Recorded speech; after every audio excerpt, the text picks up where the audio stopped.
네, 언젠가 소개를 한 적이 있는 글입니다. 하나님은 노라고 말씀하셨다라는 제목의 글입니다. 제가 그 내용을 한번 읽어드리면, 나는 하나님께 나의 나쁜 습관을 없애달라고 기도했다. 하나님은 노라고 말씀하셨다. 나쁜 습관은 내가 없애주는 것이 아니라 내가 포기하는 것이란다. 나는 하나님께 장애아를 완벽하게 고쳐달라고 기도했다. 하나님은 노라고 말씀하셨다. 그의 영혼은 완벽하단다. 그의 몸은 잠깐이란다. 나는 하나님께 인내를 달라고 기도했다. 하나님은 노라고 말씀하셨다. 인내는 긴 고통의 산물이란다. 그것은 주어지는 것이 아니라 배우는 것이야. 나는 하나님께 행복을 달라고 기도했다. 하나님은 노라고 말씀하셨다. 나는 너에게 축복을 주었단다. 행복은 너에게 달려 있어. 나는 하나님께 고통을 없애달라고 기도했다. 하나님은 노라고 말씀하셨다. 고통은 내가 세상적인 관심에서 벗어나서 나에게로 더 가까이 오게 한단다. 하나님은 노라고 말씀하셨다라는 제목의 글입니다. 우리는 살아가면서 하나님께서 나에게 예스라고 말씀해 주시기를 기대합니다. 그렇지만 하나님께서는 때때로 우리에게 예스라고 말씀하시기보다 no 혹은 wait, 기다려라 고 말씀하실 때가 있습니다. 그리고 이것이 때때로 우리에게는 하나님의 거절처럼, 그리고 응답하시지 않는 것처럼 여겨질 때가 있습니다. 하지만 어쩌면 그것은 나를 향한 하나님의 최고의 응답일 수가 있다는 것입니다. 나에게 있어서 가장 좋은 응답을 하나님께서는 주신 것일 수 있다는 것입니다. 여러분, 예스라고 응답하시는 하나님께도, 그리고 노라고 응답하시는 하나님께도, 그리고 wait, 기다려라고 말씀하시는 하나님께도 우리가 그것이 하나님의 최고의 응답임을, 최고의 선물임을 믿으면서 하나님 감사합니다 라고 고백하며 2026년을 감사함으로 살아가는 저와 여러분이 되시기를 바랍니다. 오늘은 우리가 창세기 14장 말씀을 통해서 관계 회복, 내 아우 아벨이 어디 있느냐라는 제목으로 우리가 말씀을 함께 나누고자 합니다. 우리가 간혹 믿음 혹은 신앙이라고 하는 말을 사용할 때가 있습니다. 그리고 이 말을 들을 때 우리는 이것을 동의합니다. 또는 나도 그러한 신념을 가지고 있습니다 라는 말로 생각을 할 때가 있습니다. 내가 하나님을 믿는다라고 하면 하나님께서 계시다는 것을 내가 동의합니다. 혹은 하나님께서 계시다고 하는 신념을 나도 가지고 있습니다 라는 의미로 생각할 때가 있습니다. 이처럼 믿음과 신앙이라고 하는 것을 지적인 동의나 혹은 내 속에 있는 어떤 자기 확신과 같은 것으로 생각을 할 수가 있습니다. 그렇지만 성경에서 말하는 믿음 혹은 신앙이라고 하는 것은 그것과는 조금 다른 의미를 가지고 있습니다. 성경이 말하는 믿음과 신앙이라는 것은 관계를 말하는 것입니다. 내 속에 어떤 확신이 있느냐, 혹은 어떤 사실을 내가 동의하느냐, 동의하지 않느냐라는 것이 아니라 내가 하나님과 어떤 관계를 맺으며 살아가는가라고 하는 것입니다. 창세기 15장에 보면 하나님께서 고령의 아브라함에게 밤하늘의 별들을 보여주십니다. 그리고 내 자손이 이와 같을 것이다 라고 말씀하십니다. 그때 창세기 15장 6절에 보면 아브라함이 여호와를 믿으니 여호와께서 이를 그의 의로 여기시고 라고 말씀을 합니다. 아브라함이 하나님께 어떤 반응을 보였느냐? 하나님의 그 말씀을 자기 안에 그대로 그냥 받아들였던 것입니다. 믿음이라고 하는 것은 자기 속에 있는 어떤 자기 확신을 가리키는 말이 아닙니다. 믿음은 하나님을 향하여서 내가 어떤 반응을 보이는가, 그리고 하나님과 내가 어떤 관계를 맺으며 살아가는가 라고 하는 것입니다. 하나님께서 yes라고 말씀하셔도, 때로는 하나님께서 no라고 말씀하실 때도, 그리고 하나님께서 wait, 기다려라 고 말씀하실 때도 내가 그분을 믿기 때문에 그분의 말씀을 내 안에 그대로 받아들이는 것, 이와 같은 관계가 바로 믿음이라고 하는 관계라는 것입니다. 이것이 바로 아브라함과 하나님과의 관계였던 것입니다. 오늘 본문으로 돌아가 보면 아담과 하와는 생육하고 번성하라고 하는 하나님의 말씀대로 자녀를 낳게 됩니다. 아들을 낳아서 가인이라고 합니다. 또 아들을 낳고 아벨이라고 합니다. 생육하고 번성하라고 하는 하나님의 복이 이 아담과 하와의 가정에 그대로 이루어집니다. 그들은 하나님과 어떤 관계를 맺으며 살아갔을까요? 먼저 첫 번째는 하나님과의 관계를 보여주는데 2절에서 5절의 말씀입니다. 우리 이 말씀을 한 절씩 교독하겠습니다. 그가 또 가인의 아우 아벨을 낳았는데 아벨은 양치는 자였고 가인은 농사하는 자였더라.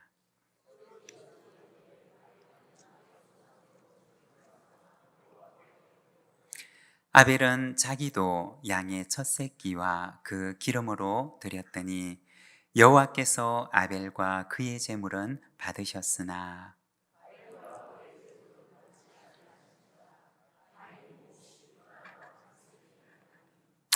여기에 보면 아담과 하와의 아들 가인과 아벨을 보여줍니다. 한 사람은 농사하는 자가 되었고 한 사람은 양치는 사람이 되었습니다. 둘 다 추수를 하고 결실할 때가 되었습니다. 그들은 모두가 다 하나님께 제물을 가지고 와서 제사를 드립니다. 그런데 하나님께서 한 사람의 제물은 받으시고 한 사람의 제물은 거절하십니다. 4절과 5절에 보면 이렇게 말씀을 합니다. 아벨은 자기도 양의 첫 새끼와 그 기름으로 드렸더니 여호와께서 아벨과 그의 제물은 받으셨으나 가인과 그의 제물은 받지 아니하신지라. 두 사람 다 자신의 생업을 통해 얻은 것을 가지고 하나님께 제사를 드립니다. 그러나 그 결과는 달랐습니다. 한 사람의 예물은 하나님께서 기쁘게 받으셨고 한 사람의 예물은 하나님께서 받지 않으셨던 것입니다. 왜 그랬던 것일까요? 이 둘의 차이점이 있었다면 아벨은 양의 첫 새끼와 그 기름을 가지고 하나님께 제사를 드립니다. 하지만 가인에 대해서는 성경이 그가 드린 제물에 대해서 아무런 언급도 하지를 않습니다. 그냥 땅의 소산으로 제물을 삼아 여호와께 드렸고 라고 말할 뿐입니다. 아벨이 드린 제물을 언급할 때 나오는 첫 새끼와 그 기름이라고 하는 것은 오늘날 말로 바꾸어 말하자면 가장 좋은 것을 말하는 것입니다. 그러니까 이 아벨은 하나님께 제물을 드리는데 그의 온 마음을 다해서 가장 귀한 것을 가지고 하나님께 나아가 드렸던 것입니다. 여러분, 어땠을까요? 하나님께서 그 아벨의 마음을 모르셨을까요? 하나님께서는 아벨이 온 마음을 다해 예배를 드리고 있다고 하는 사실을 알고 계셨던 것입니다. 그런데 가인은 어떠했느냐? 가인이 드린 제물에 대해서는 성경이 침묵을 합니다.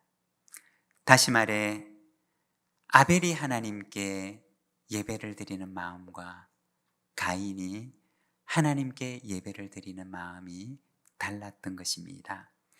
6절과 7절에 보면 이렇게 말씀을 합니다.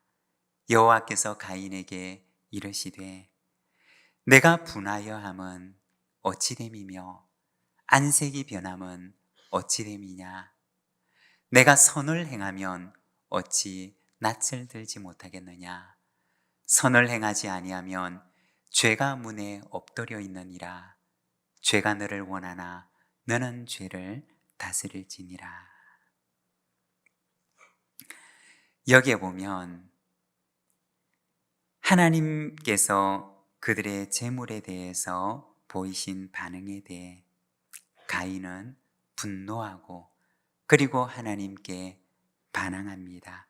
하나님께서는 가인에게 내가 분하여 함은 어찌됨이며 안색이 변함은 어찌됨이냐 라고 하십니다.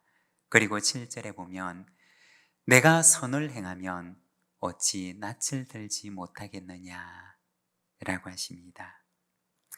무엇을 말하는 것일까요? 사실은 하나님께서 가인의 제물을 받지 않으신 이유를 가인도 이미 알고 있었던 것입니다. 그래서 하나님께서는 가인에게 되물으시기를 내가 선을 행하였더라면 어찌 낯을 들지 못하겠느냐 라고 하셨던 것입니다. 사실은 하나님께서 그 제물을 연락하지 않으신 이유를 하나님도 알고 계셨지만 가인 자신도 알고 있었던 것입니다. 그러면 여러분 어떻게 했을까요?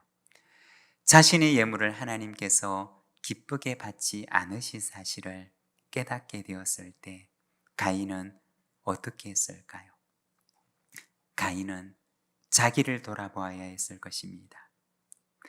사실 하나님께서 가인에게 네가 선을 행하였더라면 이라고 말씀을 하셨던 것은 가인이 자기를 돌아보기를 원하셨던 것입니다. 그리고 가인이 돌이킬 수 있는 기회를 주시기 위해서 하나님께서는 그렇게 하셨던 것입니다. 하나님께서 가인의 제물을 받지 않으시고 가인에게 노라고 말씀하셨던 것은 가인의 돌이킴을 위한 가인을 위한 노우였던 것입니다. 가인이 자기를 돌아보고서 하나님 앞에 다시 온전한 자로 돌아오기를 원하셨기 때문이었던 것입니다. 그런데 하나님의 노우에 가인은 어떻게 반응을 하느냐? 화를 내고 분을 내고 반항합니다. 가인은 무엇을 놓쳤던 것일까요? 하나님의 노우가 하나님의 사랑이 아니라 하나님의 미움이라고 자기를 미워하기 때문에 그리했던 것이라고 생각했던 것입니다. 여러분, 하나님께서는 때로는 우리에게 yes라고 말씀하실 때도 있지만 때로는 no, 때로는 wait, 기다려라고 말씀하실 때도 있습니다. 그렇지만 이 모든 대답은 사실은 하나님의 한 가지 대답입니다. 내가 너를 사랑한단다. 하나님께서 그를 사랑하시기 때문에 하나님께서는 그렇게 말씀하시는 것입니다. 여러분, 하나님께서 때로는 우리에게 yes, 때로는 no, 때로는 wait, 기다려라고 말씀하셔도 그것이 우리를 향한 하나님의 사랑임을 믿으시기를 바랍니다. 하나님의 사랑이 서로 다른 대답을 하셨던 것입니다. 여러분, 신앙은 무엇이냐? 하나님께서 no라고 말씀하실 때도, 하나님께서 wait라고 말씀하실 때도, 하나님께서 내 생각과는 다른 응답을 주실 때도 하나님, 이것이 하나님의 사랑임을 믿습니다 라고 하나님의 그 말씀을 내 안에 받아들이는 것입니다. 여러분, 우리를 향한 하나님의 대답이 어떠하든지 이 모든 것들이 하나님의 사랑인 줄로 믿습니다. 그리고 하나님께서는 우리의 모든 것을 아십니다. 하나님 앞에 나아갈 때 우리의 최고의 것을 가장 온전한 마음으로 하나님 앞에 나아가는 저와 여러분이 되시기를 바랍니다. 그리고 두 번째는 이웃과의 관계를 보여줍니다. 8절에서 9절의 말씀을 우리가 함께 봉독하겠습니다. 가인이 그의 아우 아벨에게 말하고 그들이 들에 있을 때 가인이 그의 아우 아벨을 쳐 죽이니라. 여호와께서 가인에게 이르시되 내 아우 아벨이 어디 있느냐? 그가 이르되 내가 알지 못하나이다. 내가 내 아우를 지키는 자니까. 가인은 하나님의 말씀에 어떻게 반응했을까요? 자기를 돌아보고 회개했던 것이 아니라 자기 속에 있는 분노를 다른 이에게 돌려버렸던 것입니다.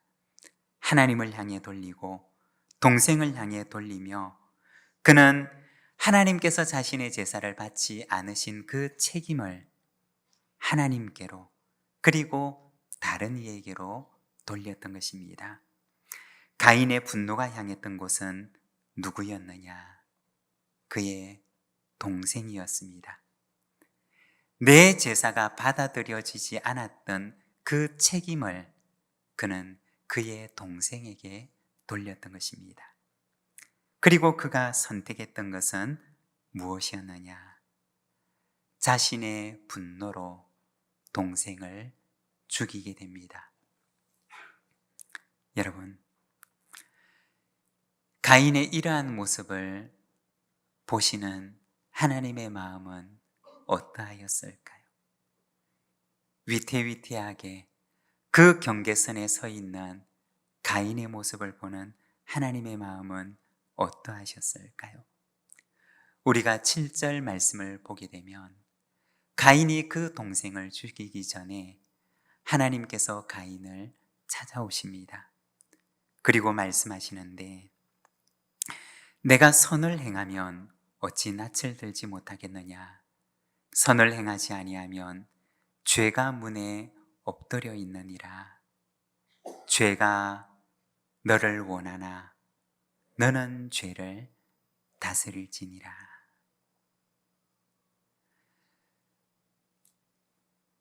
동생을 향한 미움과 증오가 죄로 발전하기 직전에 그 위태로운 경계에 서 있는 가인을 하나님께서는 찾아오시는데 그에게 말씀하시기를 가인아, 죄가 너를 원하지만 너는 죄를 다스리라 고 말씀을 하십니다. 여러분, 가인의 제사가 하나님께 받아들여지지 않았을 때, 그 속에 분을 품고 있을 때 하나님께서는 먼저 찾아오셔서 가인아, 내가 선을 행하였더라면 어찌 낯을 들지 못하겠느냐 라고 하시면서 가인이 자기를 돌아보고 회개하기를 원하셨습니다. 그리고 그 분노가 죄를 향해 다름질하고 있을 때 하나님께서는 다시 가인에게 찾아오셔서 가인아, 죄가 너를 원하지만 너는 죄를 다스리라 고 말씀을 하십니다. 죄가 너를 원한다고 하는 말은 본래 의미는 죄의 갈망이 너를 향하고 있다라는 것입니다. 무엇을 말하는 것이냐? 죄가 가인을 삼키기 위해서 그 가인을 마주 향해 서 있는 모습을 보여주는 것입니다. 여러분, 때로는 우리 안에 분노의 감정이 일어나서 우리를 사로잡을 때가 있습니다. 억울한 일을 당할 때, 부당한 일을 겪을 때, 그리고 내가 원하는 대로 되지 않을 때, 누군가를 향한 분노의 감정이 내 안에서 불처럼 일어날 때가 있습니다. 그런데 어쩌면 이 분노라고 하는 감정은 정상적이고 그리고 자연스러운 감정일 수 있습니다. 부당한 일을 당했으니, 억울한 일을 겪었으니 화가 나고 분이 나는 것은 어쩌면 내 안에서 일어날 수 있는 자연스러운 감정 가운데 하나일 수가 있습니다. 그렇지만 그것이 파괴적인 결과로 이어진다는 것은 다른 문제라는 것입니다. 내 안에 일어나는 분과 화가 자연스러울 수 있지만, 그러나 그것이 파괴적인 결과로 이어져도 된다는 것은 아니라는 것입니다. 에베소서 4장 26절과 27절에 보면 이렇게 말씀을 합니다. 우리 함께 봉독하겠습니다. 분을 내어도 죄를 짓지 말며 해가 지도록 분을 품지 말고 마귀에게 틈을 주지 말라. 여러분, 우리에게 분이 일어날 수는 있습니다.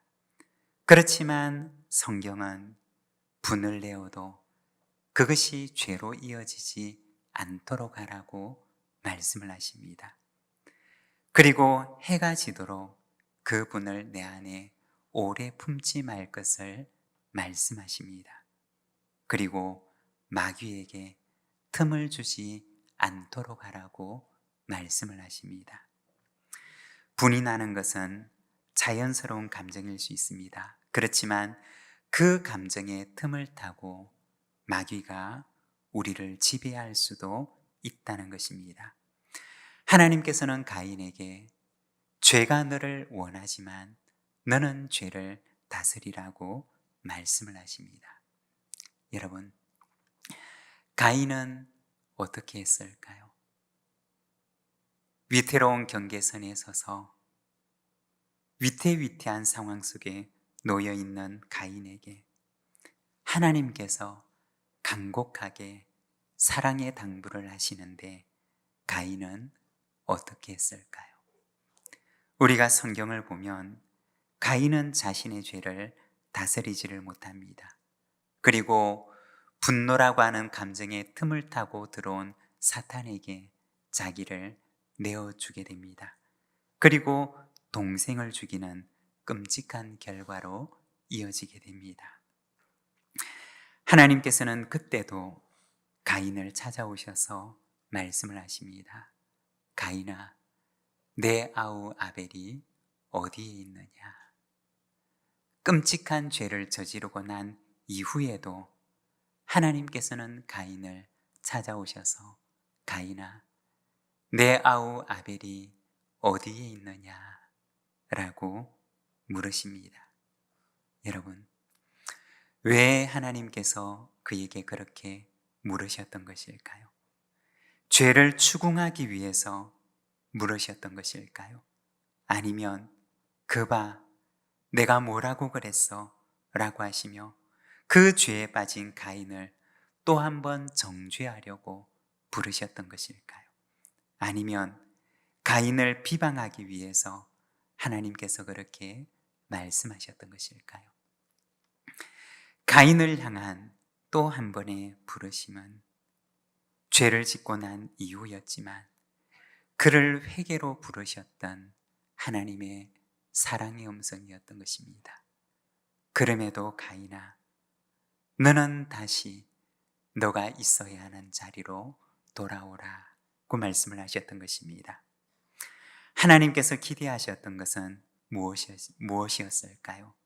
가인이 그제서라도 돌이키기를 원하셨던 것입니다. 가인은 어떻게 되었을까요? 동생에게 그 분노를 다 쏟아내었으니 마음이 시원해졌을까요? 동생이 사라져버렸으니 그는 하나님의 사랑을 독차지하면서 행복하게 살게 되었을까요? 13절과 14절에 보면 가인의 고백을 보여줍니다. 가인이 여호와께 아뢰되 내 죄벌이 지기가 너무 무거우니이다. 주께서 오늘 이 지면에서 나를 쫓아내시온즉 내가 주의 낯을 배웁지 못하리니 내가 땅에서 피하며 유리하는 자가 될지라 무릇 나를 만나는 자마다 나를 죽이겠나이다. 하나님은 돌아오라고 말씀하셨지만 가인은 결국 하나님을 떠나버립니다. 하나님의 부르심을 등지고 그는 하나님을 떠나버립니다. 그리고 이어지는 말씀들을 보게 되면 그는 하나님의 보호를 떠나서 자기가 자기를 지키기 위해서 성을 쌓는 자가 됩니다. 성이 자기를 지켜주리라 생각을 하고 그는 자기를 보호하기 위해 성을 쌓습니다. 그리고 이어지는 가인의 후손들을 보게 되면 그 성 안에서 서로를 해하고 살인하는 일들이 일어나게 됩니다. 하나님을 떠나갔던 가인의 가정의 이야기였던 것입니다. 여러분, 신앙은 무엇일까요? 신앙은 하나님과의 관계이고 또 이웃과의 관계입니다. 우리가 하나님과 그리고 우리의 이웃과 어떤 관계를 맺으며 살아가는가라고 하는 것입니다. 사탄은 할 수만 있으면 틈을 타고 들어와서 처음에 그 아름다운 관계를 파괴하고자 합니다. 그래서 하나님과 관계가 단절이 되어 죽음에 이르도록 하고 이웃과 관계가 단절이 되어 미움과 증오에 이르도록 합니다. 그러나 십자가는 하나님과 우리 사이에 그리고 형제와 자매 사이에 다리를 놓고 화목을 이루십니다. 하나님께서는 오늘도 우리에게 물으십니다. 내 아우 아벨이 어디에 있느냐? 내 형제가 어디에 있느냐? 내 자매가 어디에 있느냐? 너는 내게로 돌아오라. 하나님의 사랑으로 초청을 하십니다. 우리 시간 함께 기도하기를 원하는데 하나님의 초청에는 회복의 계획이 담겨 있습니다. 하나님의 초청은 죽음이 아니라 구원의 초청입니다. 주님, 오늘도 제가 하나님과의 관계에서 이웃과의 관계에서 제가 있어야 하는 자리에 하나님께서 나를 설하시는 그 자리에 나로 하여금 서게 하옵소서. 내 안에 참된 관계의 회복이 이 한 해 우리 속에 일어나게 하여 주시옵소서. 우리 시간 함께 기도하며 나가겠습니다. 함께 기도하겠습니다.